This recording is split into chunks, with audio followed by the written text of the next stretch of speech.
আমরা সবাই প্রত্যেকদিন পরিশ্রম করি, কিন্তু আমাদের মনে কখনো না কখনো এই প্রশ্ন অবশ্যই আসে যে সবসময় জীবনে অগ্রসর হওয়ার জন্য সেই পথেই কি চলা উচিত যেটা পূর্ণরূপে সুরক্ষিত, নাকি এমন পথেও চলা উচিত যে পথে একটু সংকটও আসতে পারে। এবার আমি আপনাদের বলবো যে বিকাশ কিভাবে হয়। ছোট্ট একটা উদাহরণ দিই বিকাশের। আমরা ছোটবেলায় কিভাবে হাঁটতে শিখি। যখন আমরা শিশু অবস্থায় থাকি তখন আমরা একটি পা মাটিতে রাখি, দ্বিতীয় পাটি আমরা শূন্যে উত্তোলিত করি, তারপর সেই পা আমরা আবার মাটিতে রাখি আর তার উপর ভিত্তি করে আমরা আবার অন্য পাটা ফেলি। ঠিক এভাবেই আমরা হাঁটতে শিখে যাই। এবার এক্ষেত্রেও আমরা ছোট্ট একটা ঝুঁকি নিই, আর সেটা হলো যে আমরা পাটি শূন্যে উত্তোলিত করেছি। এতে বিপদ হলো এটাই যে আমরা ভুল করে নিজের ভারসাম্য হারাতে পারি, পড়ে যেতে পারি। অনেকবার পড়েও যাই, কিন্তু তারপরে কি হয়, আমরা আবার উঠে দাঁড়াই আর চলতে শুরু করে দিই, আর ঠিক এভাবেই আমরা হাঁটতে শিখে যাই। এমন জীবনেও হয়। জীবনেও এইভাবেই কর্ম করতে থাকুন। এমন কিছু কর্ম করলেন যার ফলে বিপদ আসতেই পারে, পরাজয় হতেই পারে, কিন্তু সেটা পার করলেই বিকাশ সম্ভব। তাই কর্ম করতে থাকুন আর আমার সাথে ভালোবেসে বলুন রাধা রাধা। আমাদের নিজেদের ভাবনা চিন্তাই জীবনের পথে অগ্রসর হতে বাধা দেয়। আমাদের চিন্তা ভাবনা আমাদের সীমাবদ্ধ করে দেয়। আমরা প্রত্যেক দিন পরিশ্রম করি, কিছু দেখি, কিছু লাভ করি, কোনো একটা স্থানে পৌঁছই, আর একটা সময় পরে মনে কেমন যেন একটা ভাবনা উৎপন্ন হয় যে আর কত দেখব, এত কিছু তো দেখে নিলাম, এত কিছু তো লাভ করলাম, এত সাফল্য অর্জন করলাম, আর কত লাভ করব। আর সেখানে আমরা থেমে যাই। এটা হয় আমাদের ভাবনার সীমাবদ্ধতার জন্য। কিন্তু যদি জীবনের কথা বলি, জীবন যদি আপনাকে সেই স্থানে পৌঁছে দেয়, তাহলে তার পরবর্তী পথটাও জীবন আপনাকে নিশ্চিত রূপেই দেখাবে। প্রয়োজনটা হলো সেই পথটা দেখার এবং সেই পথে অগ্রসর হওয়ার। আর যেটা আমাদের জীবনযাত্রার সাথে হয় সেটা জীবনের সাথে এবং আত্মার সাথেও হয়ে থাকে। আমরা জীবনে প্রগতি লাভ করি, বিকাশ লাভ করি, কিন্তু একটা সময় পরে আমরা থেমে যাই। আমাদের সেটাই করলে চলবে না। এই জীবনযাত্রা, প্রগতি, বিকাশ, এই সব কিছুর সমাপ্তি তখনই সম্ভব যখন জীবন সমাপ্ত হবে। তাই নিজেকে বাধা দেবেন না, নিজের জীবনের উদ্দেশ্যকে সীমিত করবেন না। সামনে অগ্রসর হতে থাকুন আর আমার সাথে ভালোবেসে বলুন রাধা রাধা।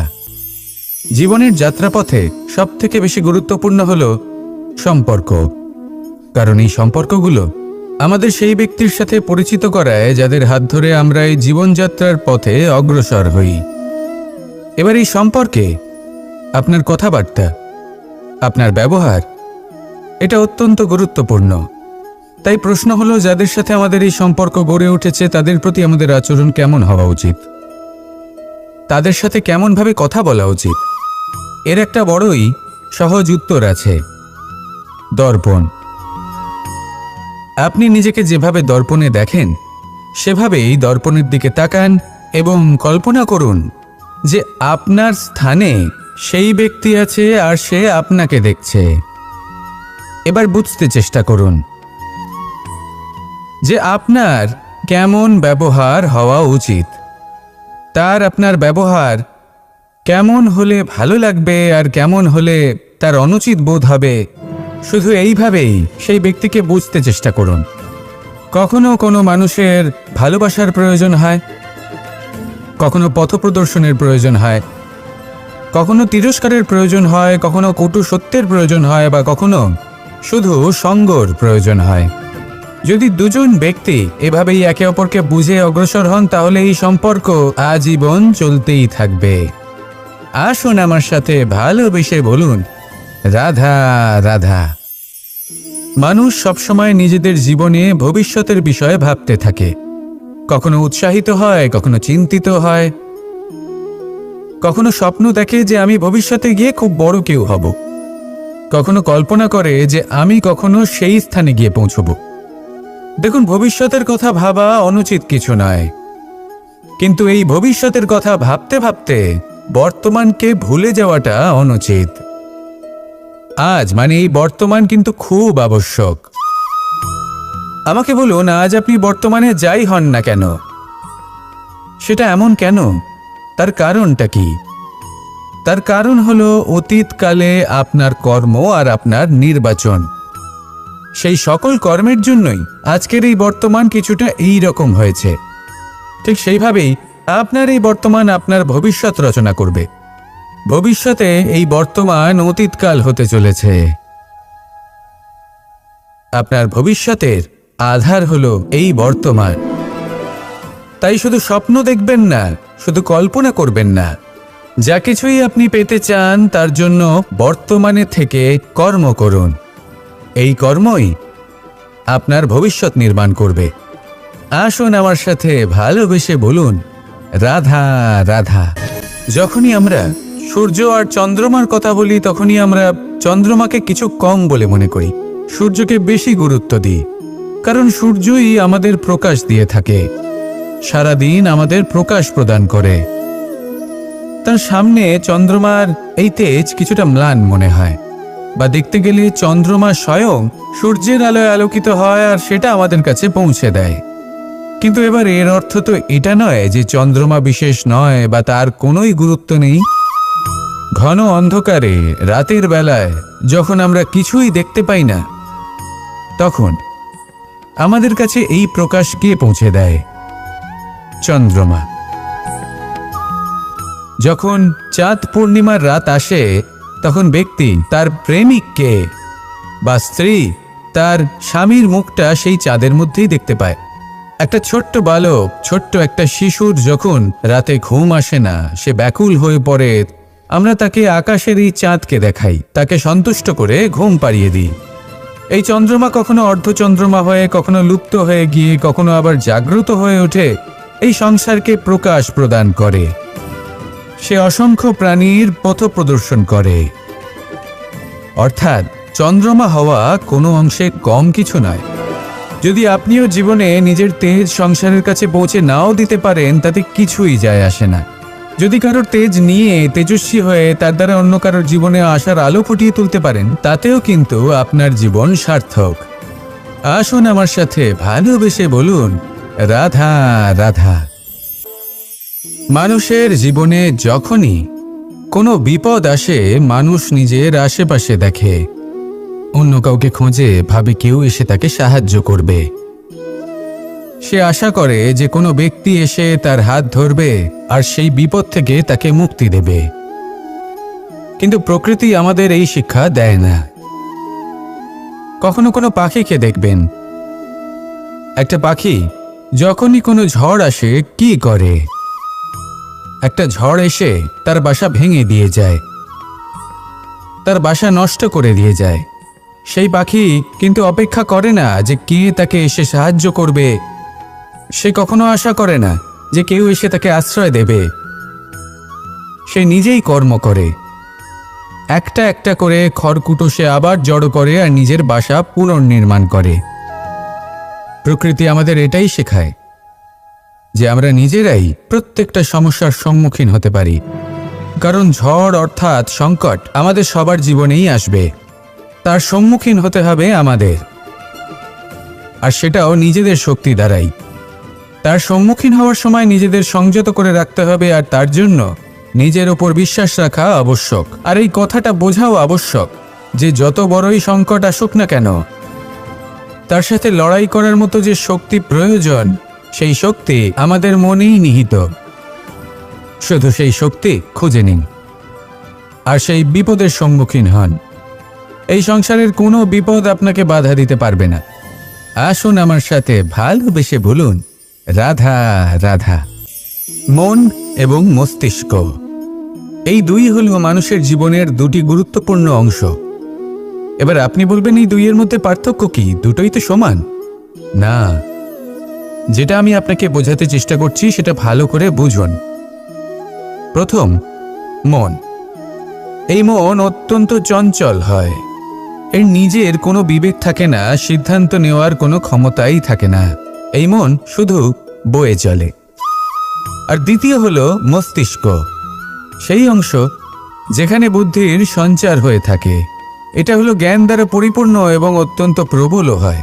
বেশিরভাগ সময় জীবনের সঠিক সিদ্ধান্ত নেওয়ার ক্ষেত্রে এই মস্তিষ্কই আমাদের সাহায্য করে। সেখানেই মন মাঝে মাঝে আমাদের উচিত সিদ্ধান্ত নেওয়ার ক্ষেত্রে বাধা দেয়, কখনো সঠিক পথ থেকে সরিয়ে দেয়, কারণ চঞ্চল প্রবৃত্তি হওয়ার কারণে এটা অস্থির হয়ে থাকে। কখনো কখনো নেয়া সিদ্ধান্ত বদলাতেও এই মন আমাদের বাধ্য করে।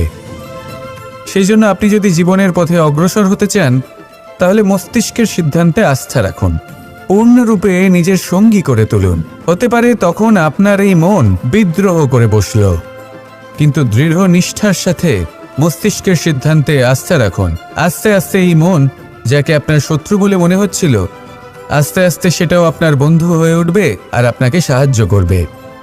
আসুন আমার সাথে ভালোবেসে বলুন, রাধা রাধা।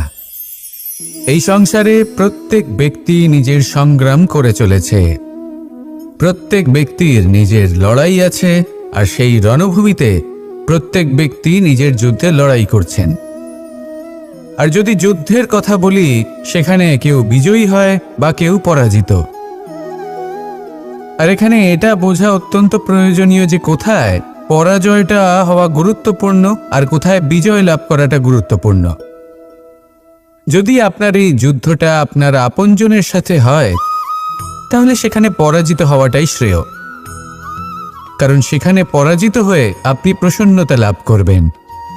কিন্তু যদি এই যুদ্ধটাই আপনার নিজের সাথে হয়, নিজের মনের সাথে, নিজের মানসিকতার সাথে হয়, তাহলে এতে আপনাকে জয়ী হতে হবে। এই সংসারের যে কোনো যুদ্ধ হোক না কেন, সেটা রণভূমির পূর্বে এই মনের মাঝে লড়তে হয়। এবার যদি এই মন আপনার উপরে বিজয় লাভ করে, তাহলে রণভূমিতে আপনি পরাজিত হবেন।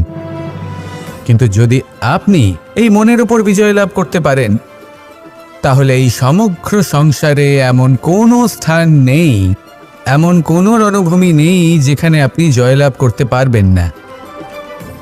আসুন আমার সাথে ভালোবেসে বলুন, রাধা রাধা।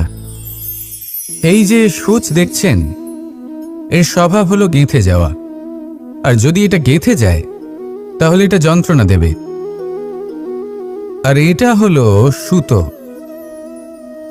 যদি এই সুতোটা কোনো ঘড়ির সাথে বেঁধে দেওয়া হয় এবং এই ঘড়িটা ওড়ানো হয়, তাহলে অন্য কোনো ঘড়ির সুতো কাটতে এটা সাহায্য করতে পারে। কিন্তু যদি সূচ আর সুতো এই দুইকে একসাথে জুড়ে দেওয়া হয়, তাহলে এটা বস্ত্র নির্মাণ করতে পারে, কোনো জিনিস জুড়তে কাজে লাগতে পারে। এটাই হলো সংগঠনের শক্তি।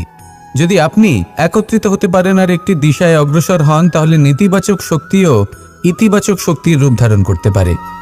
এই সংসারে প্রত্যেক দিন নতুন কিছু সৃজন হচ্ছে, কিছু মানুষ একত্রিত হন, কিছু নতুন নির্মাণ করেন। কিন্তু এই ক্ষেত্রে এটা বোঝা প্রয়োজন যে আমরা কেমন সঙ্গ লাভ করছি, কার সাথে আছি। যদি আপনি সুতো হন আর ঘড়ির সাথে যুক্ত হন, তাহলে হয় অন্য ঘড়ি কাটবেন বা অন্য কোনো ঘড়ি আপনাকে কাটবে। কিন্তু যদি আপনি সুতো হন আর সূচের সাথে যুক্ত হয়ে যান, তাহলে আপনি নির্মাণ করতে পারবেন, জোড়ার কাজ করতে পারবেন, শ্রেষ্ঠ কর্ম করবেন। এই কথা মনে রাখুন আর আমার সাথে ভালোবেসে বলুন, রাধা রাধা। কর্ম কে করলেন আর কে নিজের প্রাণ হারালেন? রেশমের কীট। আর লাভবান কে হলেন? মনুষ্য জাতি। এর দ্বারা আমরা কি শিক্ষা পেলাম?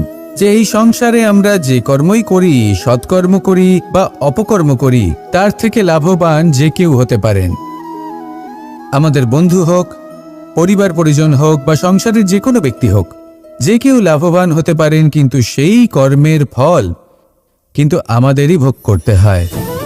যদি আপনি সৎকর্ম করেন, তাহলে তার শুভ ফল আপনিই পাবেন। তার থেকে লাভবান হয়তো এই সংসারে যে কেউ হতে পারেন। সেরকমই যদি আপনি অপকর্ম করে থাকেন, তার থেকে সংসারের যে কোনো ব্যক্তি যতই লাভবান হোক না কেন, তার থেকে ক্ষতি আপনাকেই ভোগ করতে হবে। তাহলে আপনি কি সুফল চান নাকি ক্ষতিগ্রস্ত হতে চান সেটা নির্ভর করছে আপনার কর্মের ওপর। তাহলে ভেবেচিন্তে কর্ম করুন আর আমার সাথে ভালোবেসে বলুন, রাধা রাধা। প্রতিষ্ঠা এবং চরিত্র মানুষের জীবনের দুটি গুরুত্বপূর্ণ অংশ। যখন মানুষ ধন অর্জন করে, ঐশ্বর্য লাভ করে, জীবনযাপনের সামগ্রী ক্রয় করতে পারে, তখন সে প্রতিষ্ঠিত হয়। আর এই চরিত্র, সেটা হলো মানুষের শ্রেষ্ঠ স্বভাব আর তার সৎকর্ম, এইসবের ফল। মানুষ এই প্রতিষ্ঠাকেই নিজের জীবনের অস্তিত্ব বলে মনে করে ফেলেন, আর সেটা অর্জন করার জন্য সবকিছু করতে প্রস্তুত হয়ে যান, এমনকি নিজের চরিত্রকেও বাজি রাখতে প্রস্তুত হয়ে যান। কারণ মানুষ একটা কথা জানেন না, যে যদি প্রতিষ্ঠা নাশ হয়ে যায় তাহলে তার দ্বারা কিন্তু জীবন নাশ হয় না। আবার পরিশ্রম করে, নিরন্তর প্রয়াস করে প্রতিষ্ঠা আবার অর্জন করা সম্ভব। কিন্তু একবার যদি আপনার চরিত্র নাশ হয়ে যায় তাহলে আপনার জীবন পূর্ণরূপে নষ্ট হয়ে যাবে, এই কথাটা নিশ্চিত। আর আবার এই চরিত্র নির্মাণ করা সম্ভব নয়। মানুষের জীবনের আসল অস্তিত্ব হলো তার চরিত্র। যদি কোনো ব্যক্তির চরিত্র অত্যন্ত শ্রেষ্ঠ মানের হয় তাহলে সে এই সংসারের সব কিছু লাভ করতে পারবে যেগুলো তার প্রয়োজন। হতে পারে সে যাবতীয় ভৌতিক সামগ্রী সেই মাত্রায় হয়তো সে নাও পেতে পারে যতটা আমরা কামনা করছি, কিন্তু তার জীবন এবং তার অন্তর্মন সুখ এবং আনন্দ দ্বারা পরিপূর্ণ হয়ে থাকবে, এই কথাটা নিশ্চিত। সেই জায়গায় এমন অনেক ব্যক্তি যারা প্রতিষ্ঠিত, তারাও কিন্তু অন্তর্মন এবং জীবনের এই সুখ লাভ করতে পারেন না। এবার আপনি কি অর্জন করতে চান সেটা আপনাকে বুঝতে হবে। আসুন আমার সাথে ভালোবেসে বলুন, রাধা রাধা। করা হলো অত্যন্ত গুরুত্বপূর্ণ। তিনি আজীবন ধন অর্জন করতে থাকেন, ধন অর্জন করার চেষ্টা করতে থাকেন। সে যাই হয়ে যাক না কেন, পরিশ্রম করতে থাকেন। স্বাস্থ্যের দিকে নজর দেন না, না উচিত সময় খাবার খান, না উচিত সময় ঘুমোতে যান, না পর্যাপ্ত সময় পর্যন্ত ঘুমন, কিছুই না। ধন অর্জন করতেই থাকেন, করতেই থাকেন। আর কিছু সময় পরে যখন তিনি অসংখ্য ধন লাভ করে ফেলেন, তখন তার সাথে ওনার শরীরে অনেক রোগ বাসা বাঁধে। এইসব রোগের উপচার করতে করতে সেই সমস্ত ধন যা উনি অর্জন করেছেন তা তিনি ব্যয় করে ফেলেন।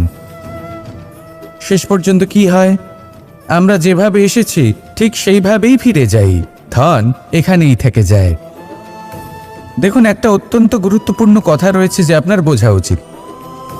এই যে ধন, তার ব্যবহার করুন জীবনকে আরো ভালো করে তোলার জন্য।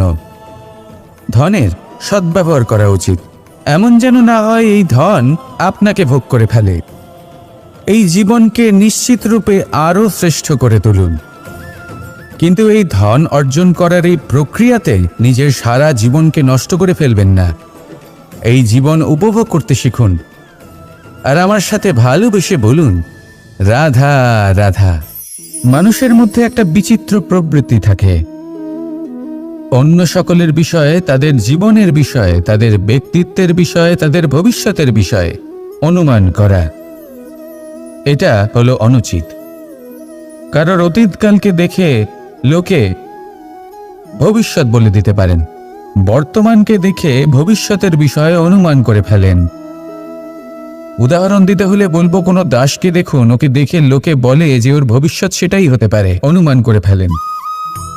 আর এই রাজাকে দেখুন, উনি তো কত সুখী হবেন, উনি তো জগতের সব থেকে অধিক সুখী মানুষ, কত সুখ সুবিধা আছে ওনার কাছে, ধারণা করে ফেলেন। তবে সত্য তো এটাই যে কারোর ব্যক্তিত্বের বিষয়ে, তাদের ভবিষ্যতের বিষয়ে আপনি পূর্ণ সত্য কখনোই বলতে পারবেন না, শুধু অনুমান করতে পারবেন। আর এই অনুমান করে সত্যি কোনো লাভ হয় না, কারণ এই কাল সেটা হলো অত্যন্ত শক্তিশালী। কালো থেকে কালোতর কয়লাকেও হিরেতে পরিণত করতে পারে, অনেক বড় বড় রাজাকেও বিদূষক বানিয়ে ফেলতে পারে এক মুহূর্তেই। তাহলে আপনি অনুমান করে কি লাভ? কি পেলেন অনুমান করে? সেই জন্য কারোর বিষয়ে কোনো অনুমান করবেন না, তার ভবিষ্যতের বিষয়ে অনুমান করতে যাবেন না, কারোর বিষয়ে কোনো ধারণা করে নেবেন না। কিছু করতে হলে ভালোবাসুন, সবার মধ্যে ভালোবাসা ছড়ান, সবার মধ্যে ধন্যাত্মক ভাব ছড়ান। এই মন প্রসন্ন হয়ে বলবে, রাধা রাধা। কেউ বলে জীবন খুব ক্ষণস্থায়ী, কেউ বলে জীবন হলো একটা সুন্দর স্বপ্নের মতো, আবার কেউ বলবে জীবন হলো এক কঠোর সত্য। কিন্তু জীবন আসলে কি? জীবন হলো আপনারই প্রতিবিম্ব, একটা দর্পণ। অর্থাৎ আপনি জীবনকে সেইভাবেই পাবেন যেরকম আপনি নিজেকে প্রতিপন্ন করবেন। যদি আপনি দর্পণের দিকে তাকিয়ে হাসেন, তাহলে আপনি সামনে হাসি মুখী দেখতে পাবেন। এবার যদি আপনি গম্ভীর হয়ে থাকেন, তাহলে আপনি একজন রুষ্ট ব্যক্তি দেখতে পাবেন। শেষে সবথেকে বেশি গুরুত্বপূর্ণ হলো আপনার চেষ্টা। আপনাকে সবসময় চেষ্টা করতে হবে যাতে আপনি নিজেকে প্রসন্ন এবং ইতিবাচক মনোভাবে রাখেন। এটা হলো আপনারই উত্তরদায়িত্ব, তাকে পালন করুন। এই মনকে প্রসন্ন রাখুন, এই সংসারকে সুন্দর বলে মনে হবে। আর এই মন প্রসন্ন হয়ে বলবে, রাধা রাধা। কথায় আছে, অন্ধকারে প্রদীপ প্রজ্বলিত করলে চতুর্দিক আলোকিত হয়। কিন্তু যদি এই প্রদীপ আমি সূর্যের আলোর সম্মুখে সকালবেলায় প্রজ্বলিত করে রেখে দিই, তাহলে কি হবে? আপনি বলবেন যে এটা করে তো কোনো লাভই হলো না। সূর্যের প্রকাশের সামনে এই প্রদীপ আসলে কিছুই নয়। এবার এই চিন্তা ভাবনা প্রত্যেক দিন করতে হবে, আর একটা অমূল্য শিক্ষা পেতে হবে। মনে করুন যে আপনি মহাপুরুষের সামনে বসে আছেন, কোনো মহাজ্ঞানীর সামনে। তাহলে সেই ব্যক্তির সামনে নিজের জ্ঞানের প্রদীপ প্রজ্বলিত করবেন না, নীরব থাকুন, আর সেই ব্যক্তির সূর্যের প্রকাশের মতো জ্ঞান প্রাপ্ত করুন। যতটা পারবেন জ্ঞান লাভ করুন। যদি এমন কোনো সময়, এমন কোনো স্থানে আপনি আছেন যেখানে চতুর্দিক অন্ধকার, কারোর কাছেই জ্ঞান নেই, সেখানে নিজের জ্ঞানের প্রদীপ প্রজ্বলিত করুন। এমন করলে দুদিক থেকেই আপনার লাভ হবে। আপনার জ্ঞান প্রাপ্তিও হবে, আর জ্ঞানের সঠিক প্রয়োগও করতে পারবেন। আর এই মন প্রসন্ন হয়ে বলবে, রাধা রাধা। এই সংসারে সাফল্য লাভ করার জন্য জ্ঞানের প্রয়োজন হয়, পরিশ্রমের প্রয়োজন হয়, দৃঢ় নিষ্ঠার প্রয়োজন হয়, নিরন্তর চেষ্টা করা প্রয়োজনীয়। কিন্তু আরও কিছু আছে যা অত্যন্ত প্রয়োজনীয় এবং গুরুত্বপূর্ণ। তা হলো ভালো বন্ধু। তাদের থাকা অত্যন্ত প্রয়োজনীয়। যদি ভালো বন্ধু থাকে, তাহলে সময় এলে তারা ঢাল হয়ে আপনাকে সুরক্ষা করবেন। সময় এলে অস্ত্রের মতো শত্রুকে সংহারও করবেন। যদি তিনি জ্ঞানী হন, তাদের মধ্যে সদ্গুণ থাকে, তাহলে এই সব গুণ আপনার মধ্যেও প্রবেশ করবে। তাহলে সাফল্যের জন্য ভালো বন্ধু পাওয়া অত্যন্ত প্রয়োজনীয়। কিন্তু শুধু বন্ধু কেন, ভালো শত্রুও থাকা প্রয়োজনীয়। এবার আপনি ভাববেন, আমি কি বললাম? যদি আপনার জীবনেও ভালো অর্থাৎ শক্তিশালী শত্রু থাকে, তাহলে আপনিও শক্তিশালী হতে থাকবেন। এই শত্রু আপনাকে প্রেরিত করবে আরো বেশি শক্তিশালী হয়ে ওঠার। কখনো কোনো হরিণকে দেখুন, তীব্র গতিতে দৌড়তে থাকে। কেন তীব্র গতিতে দৌড়য়? এই কারণে নয় যে কোথাও তার জন্য মধুর ঘাস অপেক্ষা করে রয়েছে, না। সে এই কারণে তীব্র গতিতে দৌড়য় কারণ সেটা না করলে তার পেছনে একটি সিংহ আছে যে ওকে নিজের ভোজন করে ফেলবে। তাই জীবনে বিপদ, সংকট, এই সব কিছুও হলো অত্যন্ত গুরুত্বপূর্ণ। তার সম্মুখীন হতে শিখুন, আর আমার সাথে ভালোবেসে বলুন, রাধা রাধা। মানুষের একটি সমস্যা আছে যে মানুষ সাফল্যকে মাপতে থাকেন, লক্ষ্যপ্রাপ্তিকে মাপতে থাকেন এবং তার তুলনা করতে থাকেন যে ও এত কিছু পেল আর আমি পেলাম না,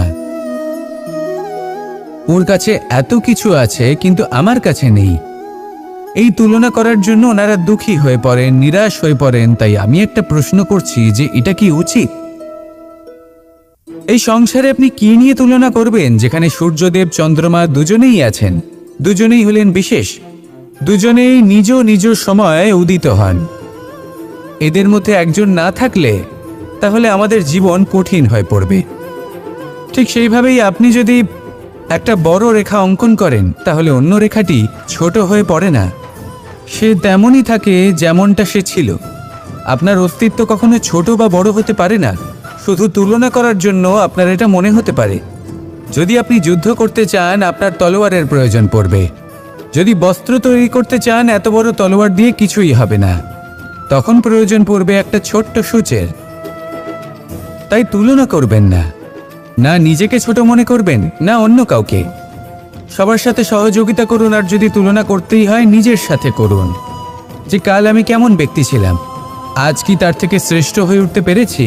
ভেবে দেখুন ভবিষ্যতে গিয়ে আপনি কতটা শ্রেষ্ঠ ব্যক্তি হতে পারেন। আসুন আমার সাথে ভালোবেসে বলুন রাধা রাধা। আমাদের নিজেদের ভাবনা চিন্তাই জীবনের পথে অগ্রসর হতে বাধা দেয়। আমাদের চিন্তা ভাবনা আমাদের সীমাবদ্ধ করে দেয়। আমরা প্রত্যেক দিন পরিশ্রম করি, কিছু দেখি, কিছু লাভ করি, কোনো একটা স্থানে পৌঁছই, আর একটা সময় পরে মনে কেমন যেন একটা ভাবনা উৎপন্ন হয় যে আর কত দেখব, এত কিছু তো দেখে নিলাম, এত কিছু তো লাভ করলাম, এত সাফল্য অর্জন করলাম, আর কত লাভ করব। আর সেখানে আমরা থেমে যাই। এটা হয় আমাদের ভাবনার সীমাবদ্ধতার জন্য।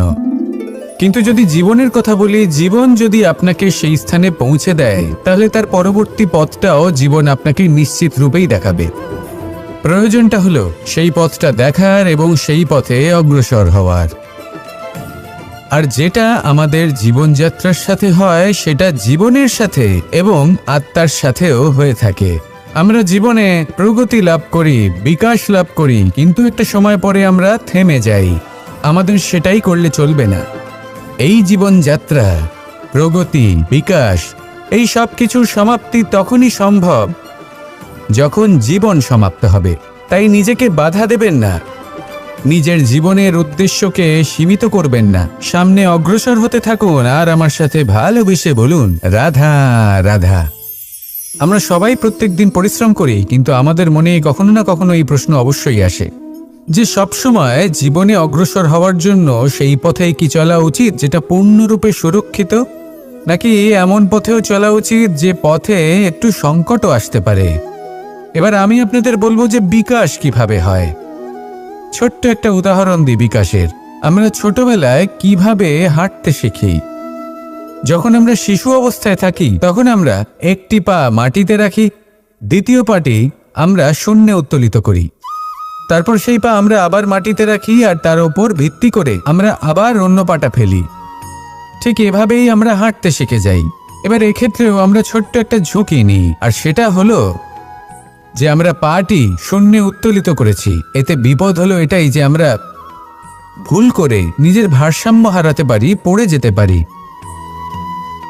অনেকবার পড়েও যাই, কিন্তু তারপরে কি হয়, আমরা আবার উঠে দাঁড়াই আর চলতে শুরু করে দিই। আর ঠিক এভাবেই আমরা হাঁটতে শিখে যাই। এমন জীবনেও হয়।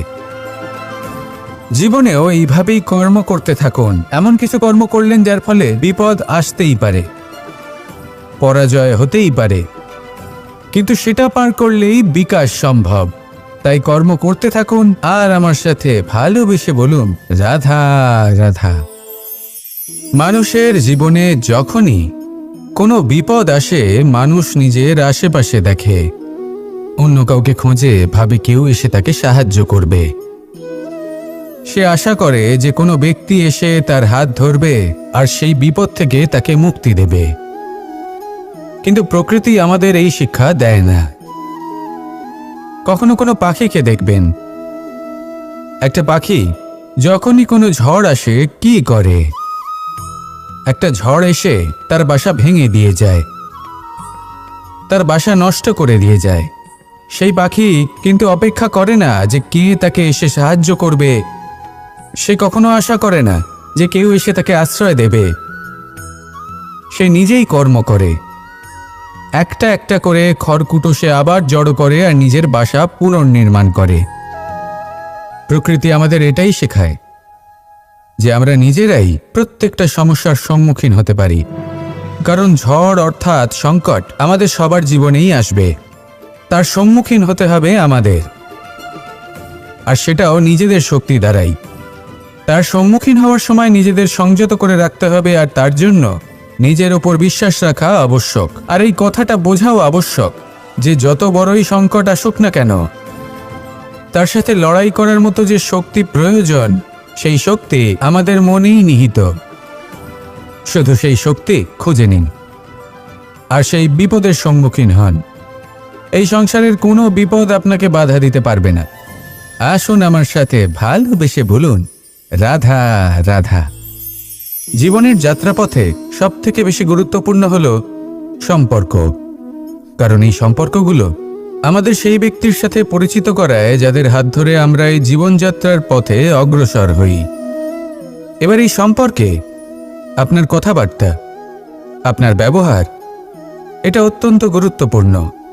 তাই প্রশ্ন হলো, যাদের সাথে আমাদের এই সম্পর্ক গড়ে উঠেছে তাদের প্রতি আমাদের আচরণ কেমন হওয়া উচিত, তাদের সাথে কেমনভাবে কথা বলা উচিত? এর একটা বড়ই সহজ উত্তর আছে, দর্পণ। আপনি নিজেকে যেভাবে দর্পণে দেখেন সেভাবেই দর্পণের দিকে তাকান এবং কল্পনা করুন যে আপনার স্থানে সেই ব্যক্তি আছে আর সে আপনাকে দেখছে। এবার বুঝতে চেষ্টা করুন যে আপনার কেমন ব্যবহার হওয়া উচিত, তার আপনার ব্যবহার কেমন হলে ভালো লাগবে আর কেমন হলে তার অনুচিত বোধ হবে। শুধু এইভাবেই সেই ব্যক্তিকে বুঝতে চেষ্টা করুন। কখনো কোনো মানুষের ভালোবাসার প্রয়োজন হয়, কখনো পথপ্রদর্শনের প্রয়োজন হয়, কখনো তিরস্কারের প্রয়োজন হয়, কখনো কটু সত্যের প্রয়োজন হয়, বা কখনো শুধু সঙ্গর প্রয়োজন হয়। যদি দুজন ব্যক্তি এভাবেই একে অপরকে বুঝে অগ্রসর হন তাহলে এই সম্পর্ক আজীবন চলতেই থাকবে। আসুন আমার সাথে ভালোবেসে বলুন, রাধা রাধা। মানুষ সবসময় নিজেদের জীবনে ভবিষ্যতের বিষয়ে ভাবতে থাকে। কখনো উৎসাহিত হয়, কখনো চিন্তিত হয়, কখনো স্বপ্ন দেখে যে আমি ভবিষ্যতে গিয়ে খুব বড় কেউ হব, কখনো কল্পনা করে যে আমি কখনো সেই স্থানে গিয়ে পৌঁছব। দেখুন, ভবিষ্যতের কথা ভাবা অনুচিত কিছু নয়, কিন্তু এই ভবিষ্যতের কথা ভাবতে ভাবতে বর্তমানকে ভুলে যাওয়াটা অনুচিত। আজ মানে এই বর্তমান কিন্তু খুব আবশ্যক। আমাকে বলুন, আজ আপনি বর্তমানে যাই হন না কেন, সেটা এমন কেন? তার কারণটা কি? তার কারণ হলো অতীতকালে আপনার কর্ম আর আপনার নির্বাচন। সেই সকল কর্মের জন্যই আজকের এই বর্তমান কিছুটা এই রকম হয়েছে। ঠিক সেইভাবেই আপনার এই বর্তমান আপনার ভবিষ্যৎ রচনা করবে। ভবিষ্যতে এই বর্তমান অতীতকাল হতে চলেছে। আপনার ভবিষ্যতের আধার হলো এই বর্তমান। তাই শুধু স্বপ্ন দেখবেন না, শুধু কল্পনা করবেন না। যা কিছুই আপনি পেতে চান তার জন্য বর্তমানে থেকে কর্ম করুন। এই কর্মই আপনার ভবিষ্যৎ নির্মাণ করবে। আসুন আমার সাথে ভালোবেসে বলুন, রাধা রাধা। যখনই আমরা সূর্য আর চন্দ্রমার কথা বলি তখনই আমরা চন্দ্রমাকে কিছু কম বলে মনে করি, সূর্যকে বেশি গুরুত্ব দিই। কারণ সূর্যই আমাদের প্রকাশ দিয়ে থাকে, সারাদিন আমাদের প্রকাশ প্রদান করে। তার সামনে চন্দ্রমার এই তেজ কিছুটা ম্লান মনে হয়, বা দেখতে গেলে চন্দ্রমা স্বয়ং সূর্যের আলোয় আলোকিত হয় আর সেটা আমাদের কাছে পৌঁছে দেয়। কিন্তু এবার এর অর্থ তো এটা নয় যে চন্দ্রমা বিশেষ নয় বা তার কোনোই গুরুত্ব নেই। ঘন অন্ধকারে রাতের বেলায় যখন আমরা কিছুই দেখতে পাই না, তখন আমাদের কাছে এই প্রকাশ কে পৌঁছে দেয়? চন্দ্রমা। যখন চাঁদ পূর্ণিমার রাত আসে তখন ব্যক্তি তার প্রেমিককে বা স্ত্রী তার স্বামীর মুখটা সেই চাঁদের মধ্যেই দেখতে পায়। একটা ছোট্ট বালক, ছোট্ট একটা শিশুর যখন রাতে ঘুম আসে না, সে ব্যাকুল হয়ে পড়ে, আমরা তাকে আকাশের এই চাঁদকে দেখাই, তাকে সন্তুষ্ট করে ঘুম পাড়িয়ে দিই। এই চন্দ্রমা কখনো অর্ধচন্দ্রমা হয়ে, কখনো লুপ্ত হয়ে গিয়ে, কখনো আবার জাগ্রত হয়ে ওঠে, এই সংসারকে প্রকাশ প্রদান করে। সে অসংখ্য প্রাণীর পথ প্রদর্শন করে। অর্থাৎ চন্দ্রমা হওয়া কোনো অংশে কম কিছু নয়। যদি আপনিও জীবনে নিজের তেজ সংসারের কাছে পৌঁছে নাও দিতে পারেন, তাতে কিছুই যায় আসে না। যদি কারোর তেজ নিয়ে তেজস্বী হয়ে তার দ্বারা অন্য কারোর জীবনে আশার আলো ফুটিয়ে তুলতে পারেন, তাতেও কিন্তু আপনার জীবন সার্থক। আসুন আমার সাথে ভালোবেসে বলুন, রাধা রাধা। মন এবং মস্তিষ্ক, এই দুই হলো মানুষের জীবনের দুটি গুরুত্বপূর্ণ অংশ। এবার আপনি বলবেন, এই দুইয়ের মধ্যে পার্থক্য কি? দুটোই তো সমান। না, যেটা আমি আপনাকে বোঝাতে চেষ্টা করছি সেটা ভালো করে বুঝুন। প্রথম, মন। এই মন অত্যন্ত চঞ্চল হয়। এর নিজের কোনো বিবেক থাকে না, সিদ্ধান্ত নেওয়ার কোনো ক্ষমতাই থাকে না। এই মন শুধু বয়ে চলে। আর দ্বিতীয় হলো মস্তিষ্ক, সেই অংশ যেখানে বুদ্ধির সঞ্চার হয়ে থাকে। এটা হলো জ্ঞান দ্বারা পরিপূর্ণ এবং অত্যন্ত প্রবলও হয়। বেশিরভাগ সময় জীবনের সঠিক সিদ্ধান্ত নেওয়ার ক্ষেত্রে এই মস্তিষ্কই আমাদের সাহায্য করে। সেখানেই মন মাঝে মাঝে আমাদের উচিত সিদ্ধান্ত নেওয়ার ক্ষেত্রে বাধা দেয়, কখনো সঠিক পথ থেকে সরিয়ে দেয়। কারণ চঞ্চল প্রবৃত্তি হওয়ার কারণে এটা অস্থির হয়ে থাকে। কখনো কখনো নেয়া সিদ্ধান্ত বদলাতেও এই মন আমাদের বাধ্য করে। সেই জন্য আপনি যদি জীবনের পথে অগ্রসর হতে চান, তাহলে মস্তিষ্কের সিদ্ধান্তে আস্থা রাখুন, পূর্ণরূপে নিজের সঙ্গী করে তুলুন। হতে পারে তখন আপনার এই মন বিদ্রোহ করে বসল, কিন্তু দৃঢ় নিষ্ঠার সাথে মস্তিষ্কের সিদ্ধান্তে আস্থা রাখুন। আস্তে আস্তে এই মন, যাকে আপনার শত্রু বলে মনে হচ্ছিল, আস্তে আস্তে সেটাও আপনার বন্ধু হয়ে উঠবে আর আপনাকে সাহায্য করবে। আসুন আমার সাথে ভালোবেসে বলুন, রাধা রাধা। এই সংসারে প্রত্যেক ব্যক্তি নিজের সংগ্রাম করে চলেছে। প্রত্যেক ব্যক্তির নিজের লড়াই আছে, আর সেই রণভূমিতে প্রত্যেক ব্যক্তি নিজের যুদ্ধে লড়াই করছেন। আর যদি যুদ্ধের কথা বলি, সেখানে কেউ বিজয়ী হয় বা কেউ পরাজিত। আর এখানে এটা বোঝা অত্যন্ত প্রয়োজনীয় যে কোথায় পরাজয়টা হওয়া গুরুত্বপূর্ণ আর কোথায় বিজয় লাভ করাটা গুরুত্বপূর্ণ। যদি আপনার এই যুদ্ধটা আপনার আপনজনের সাথে হয়, তাহলে সেখানে পরাজিত হওয়াটাই শ্রেয়। কারণ সেখানে পরাজিত হয়ে আপনি প্রসন্নতা লাভ করবেন। কিন্তু যদি এই যুদ্ধটাই আপনার নিজের সাথে হয়, নিজের মনের সাথে, নিজের মানসিকতার সাথে হয়, তাহলে এতে আপনাকে জয়ী হতে হবে। এই সংসারের যে কোনো যুদ্ধ হোক না কেন, সেটা রণভূমির পূর্বে এই মনের মাঝে লড়তে হয়। এবার যদি এই মন আপনার উপরে বিজয় লাভ করে, তাহলে রণভূমিতে আপনি পরাজিত হবেন। কিন্তু যদি আপনি এই মনের উপর বিজয় লাভ করতে পারেন, তাহলে এই সমগ্র সংসারে এমন কোনো স্থান নেই, এমন কোনো রণভূমি নেই যেখানে আপনি জয়লাভ করতে পারবেন না। আসুন আমার সাথে ভালোবেসে বলুন, রাধা রাধা। এই যে সূচ দেখছেন, এর স্বভাব হলো গেঁথে যাওয়া। আর যদি এটা গেঁথে যায়, তাহলে এটা যন্ত্রণা দেবে। আর এটা হলো সুতো। যদি এই সুতোটা কোনো ঘড়ির সাথে বেঁধে দেওয়া হয় এবং এই ঘড়িটা ওড়ানো হয়, তাহলে অন্য কোনো ঘড়ির সুতো কাটতে এটা সাহায্য করতে পারে। কিন্তু যদি সূচ আর সুতো এই দুইকে একসাথে জুড়ে দেওয়া হয়, তাহলে এটা বস্ত্র নির্মাণ করতে পারে, কোনো জিনিস জুড়তে কাজে লাগতে পারে। এটাই হলো সংগঠনের শক্তি। যদি আপনি একত্রিত হতে পারেন আর একটি দিশায় অগ্রসর হন, তাহলে নেতিবাচক শক্তিও ইতিবাচক শক্তির রূপ ধারণ করতে পারে। এই সংসারে প্রত্যেক দিন নতুন কিছু সৃজন হচ্ছে। কিছু মানুষ একত্রিত হন, কিছু নতুন নির্মাণ করেন। কিন্তু এই ক্ষেত্রে এটা বোঝা প্রয়োজন যে আমরা কেমন সঙ্গ লাভ করছি, কার সাথে আছি। যদি আপনি সুতো হন আর ঘড়ির সাথে যুক্ত হন, তাহলে হয় অন্য ঘড়ি কাটবেন বা অন্য কোনো ঘড়ি আপনাকে কাটবে। কিন্তু যদি আপনি সুতো হন আর সূচের সাথে যুক্ত হয়ে যান, তাহলে আপনি নির্মাণ করতে পারবেন, জোড়ার কাজ করতে পারবেন, শ্রেষ্ঠ কর্ম করবেন। এই কথা মনে রাখুন আর আমার সাথে ভালোবেসে বলুন, রাধা রাধা।